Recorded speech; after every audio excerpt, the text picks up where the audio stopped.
Okay, welcome back. So in this video, we're going to be looking at preparing a file to be laser cut. The laser cutters that we have set up, they work off this template. That's the template that was emailed to you in our booking confirmation that we received, or you can also download it from the website. So if you're working in another program, so Revit or something, you'll need to import it into this template so that we can use it on our laser cutters. We haven't set up one for other programs. You can ask a technician for more help on importing them, but they essentially need to be in this template and in our layers for us to be able to laser cut. Okay, so we need to be in the top view. The top view gives us all of the different more space. If you go into the layout one, it's what we print from, but if we're working, we're going to be working from the top view. Now, working through our layers over here, in the layers tab, it looks like a little piece of pie. The ones here that we have that are padlocked, we can't actually edit these ones unless we unpadlock them. That's how it will come to you when you download the template. The guides, that's clicking on the little light bulb, we can see that the guides are those lines. That gives us a guide for our area of the laser cutter. Number layout and instructions are over there. So we're going to leave those there because they're quite useful. Alright, next one is material boundary. Material boundary is the size of the material that we're going to cut. We're using the big theta, that's the one I've booked, and I've decided I'm going to be using a full sheet of material. You might want to, there'll be a lot of, we're only making a small name tag, there'll be a lot more space around it. So maybe you can share this booking with someone and put some more files on it. But that material boundary I'm going to create here with this rectangle. I'm going to start it in this corner over here.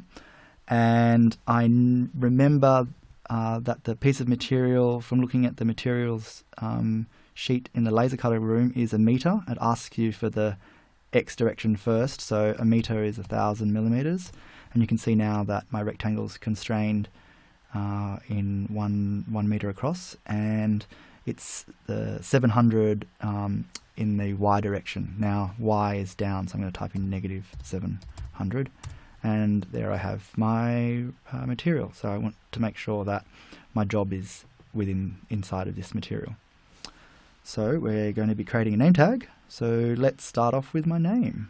Now you can click on the text tab here, or you can also type in text up the top here, and that will come up with a cursor, and it wants to know the start point, so I'm going to say here, and then we type in our name. If your name is Sam, you can type in Sam. I'm going to make sure this unbold is ticked, and 10 mils is what I want.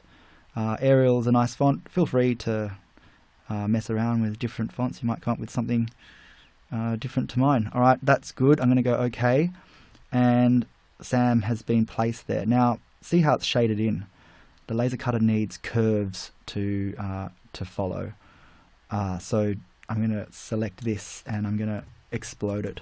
Explode, and it's now turned all those shapes into curves. You can see as I click on them, those curves are separate. Okay, so there's more than one way to skin a cat, or more than one way to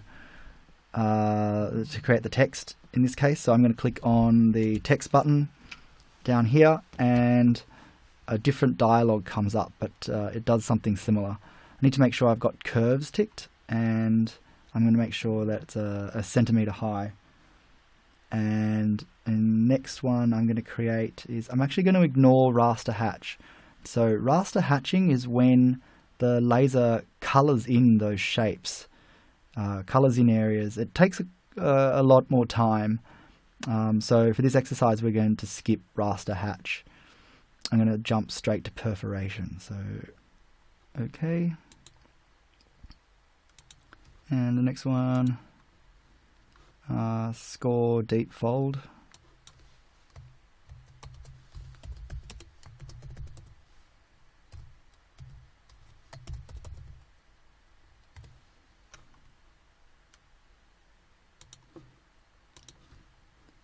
Next one, score light.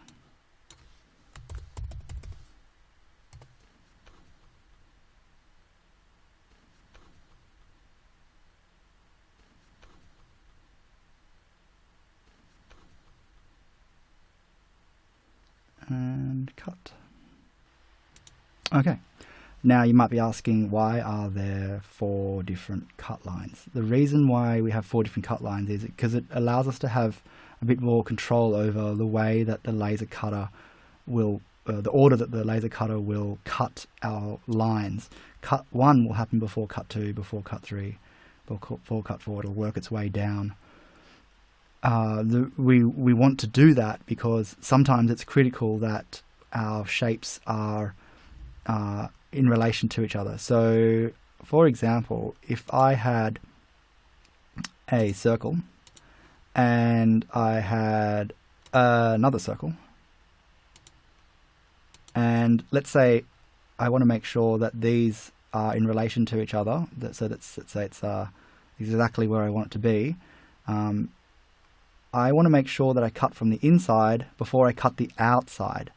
That way I can make sure that they're in relation to each other. Imagine if I cut the outside first and then it moved and then it went to cut the inside, you would end up with it slightly askewed. So to control it better and have more accuracy, we're going to work from the inside out.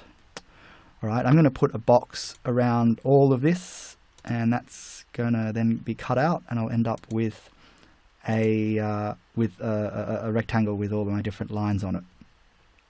Now I'm going to make sure, like I said before, that I go from the inside out. So that's the inside. I'm going to make that cut layer 1. So I'm right clicking on the layer that I want and going change object layer. I'm going to make this 2, right clicking, change object layer. And this whole one on the outside, I'm going to make that cut layer 3. Right clicking, change object layer. Okay. All these white lines here are still on that line that I created them, which was material boundary. But the material boundary isn't actually cut on the laser cutter. It's not a recognized layer on the laser cutter. It's just for us to use within Rhino to help us align things. So I need to change these ones in here to the layers that they're going to be. This cut here, we can make that any of the cut layers. I guess it's probably better to have an earlier one. Cut links.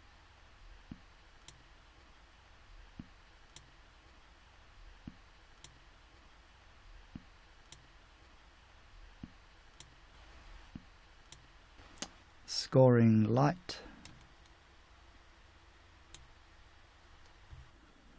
Score deep fold.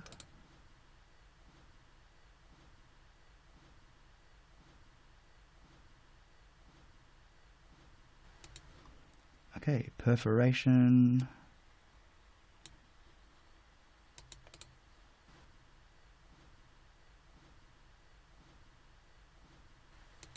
Now, my name, Sam, if I had that, oh, you can actually see perforation is what the line's going to be like, all dotted. With Sam, if I was to cut this out, the A would fall out there and that would be lost. So it wouldn't quite look like the way it does now with my line works if I used a cut line. So I'm going to use a score line so that I can get my A looks like the A that's on the screen. So I'm going to make that score deep. Okay, now for this exercise, what we want to see is your name on it so we can identify you, and we also want to see that you can change object layer and have an example that shows all the different kinds of.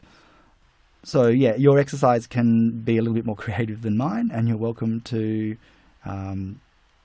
create something pretty.